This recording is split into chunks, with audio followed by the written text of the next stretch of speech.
Good morning, dreamers, and welcome back to another episode of Big Dreams, Tiny Budget. And if you're new here, I had fully gutted this single wide mobile home, and slowly, while living in it, completely gutted and remodeled each room. And this is the final room. This is where the bathroom used to be, and I am rebuilding the bathroom altogether. So, and I have no clue what I'm doing. So I have my friend come over, and he's helping me with the drain of the shower, which is plumbing and all that stuff is foreign to me. But what we realized here, I had always planned on putting the shower up against the outside wall.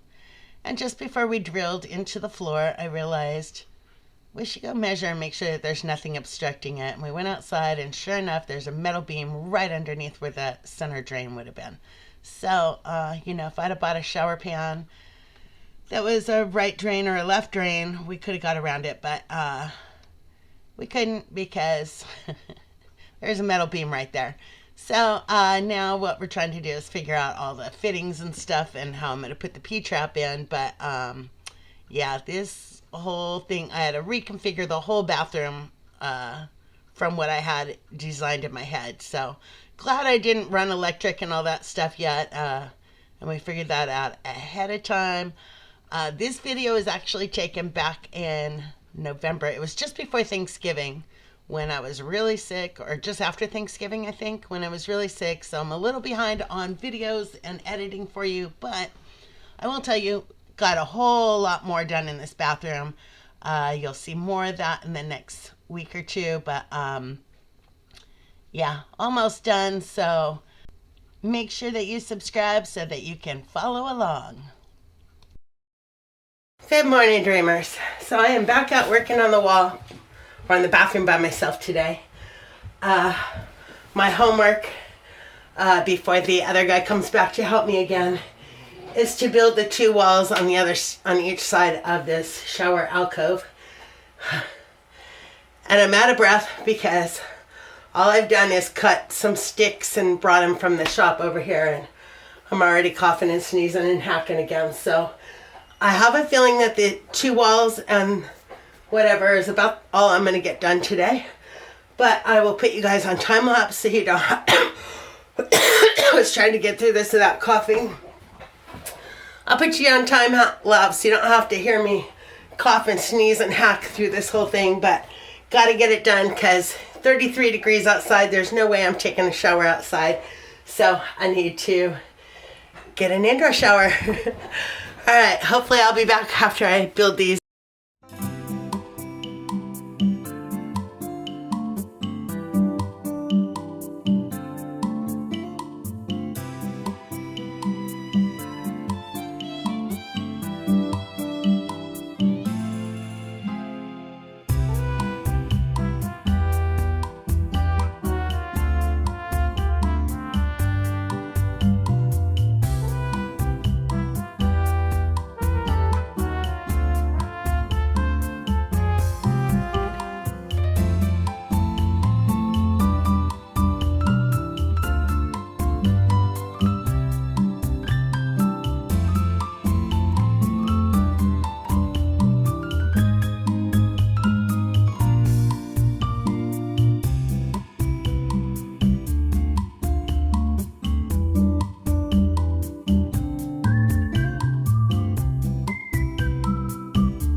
Okay, you guys, I thought I'd jump in here and explain what I'm doing here.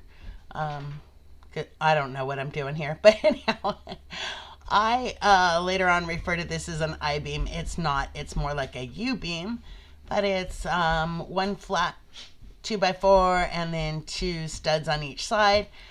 And I'm putting it into this wall so that I can attach this wall to the long bedroom bathroom wall, if that makes sense. But this is such a tight fit that I had to stand there and bang and hit this beam, I called it an I-beam. I don't know. It's a U-beam. Anyhow, I had to bang and hit, and it took me quite a bit to get this in to the little tight space in between the floor and the ceiling because the ceiling sags. So I did finally get it in, but that's the purpose of this, is so that I could attach it to the end of the stud on that other wall, which will help hold this wall up. Now I realize in hindsight that I had built this wall completely incorrect. I should have done the top beam all the way across to the other wall. But yeah, it could be fixed later, so no big deal. Because I need a header above the door and stuff, and yeah, I was sick and wasn't even thinking. Okay, the other thing you guys will notice here is that the drain is in the shower. So my friend had come back over, we put the drain in and the P-trap and stuff underneath. And this back wall is just dry fitted for the time being, just so I had a place to set it without the dogs knocking it over or whatever. But after building all these walls and getting this part done, I happened to put a level on the base, and it was not level at all. It would have drained to the back corner.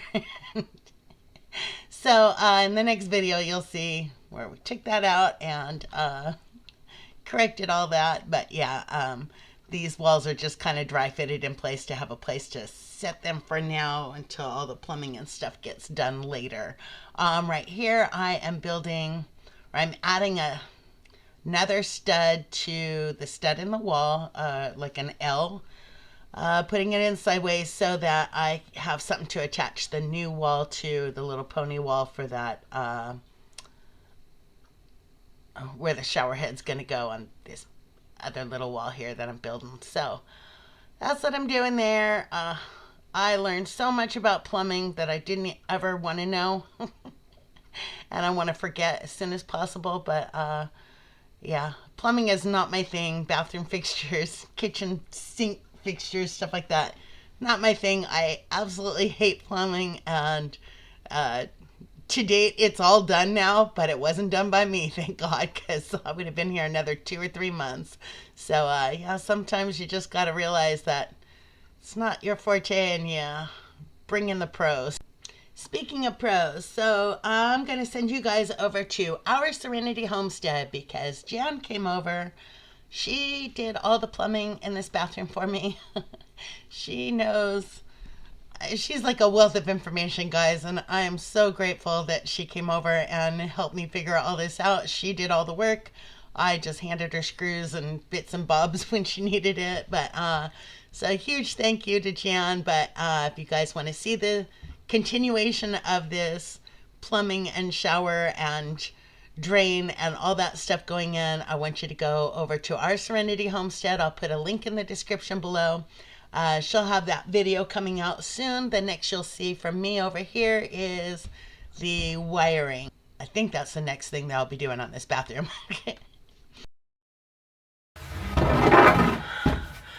Okay, y'all, so I got both of the walls built. It only took me 2 days because I really don't feel good. But I didn't put the stud in this wall. And the reason why is because this is going to be the water closet back in here. And which means that the water filters are going to be over here, the water heater is going to be over here, and then the shower head's going to be over here. And since it's just that shower head, I don't have the shower head hub thing, you know, for the hot cold water thing. So I don't know how big it is. And I was thinking of putting the stud to the left or to the right of that. But now I'm thinking that I need 2 studs in here, one on each side of it. So we're just going to leave that stud in there for now until I get that piece and see how big of a hole I need for the water. So yeah, there's that. But cutting another stud and putting it in there is usually super simple. This ceiling is sagging because of time, and it's a mobile home. And so, and I want a tight fit. So yesterday's pounding this stupid I-beam stud that I made into that one spot. Just killed my tendonitis again. And today, of course, you know, you can see it's really tight on this end up here. Let me see if you guys can see that. Yeah, so if you look at the ceiling on this side, it's really tight. And on that side, there's a tiny bit of a gap. Like, go figure. And all the studs are the same. So it's just, that ceiling is just yucky. But as for this ceiling, this horrible, horrible ceiling, I know I could, now let me get back over here and talk to y'all. I know I could take it down. It would make a big mess. The insulation in it is fine. I've been able to get up in this hole that I made and look all around, and the insulation is dry and it's fine. So I don't want to make a big mess with that insulation. It puts this fine dust all over my house. It's nasty and horrible, which is the reason why I put this other stuff up there to keep the AC or whatever from sucking it up. But so instead of taking down the old ceiling, I'm just going to put new ceiling up on top of it and hope that that works. It's just nasty and dirty, but it's not wet or anything. So yeah, there's that. Oh, and here comes a neighbor. So I'm going to end this one here. I don't know what all you guys will get to see on this one, but I'll end it here, and I will see you guys on the next video. Thanks for hanging out with me. Hopefully I get to feeling better soon and can get a whole lot more work done soon.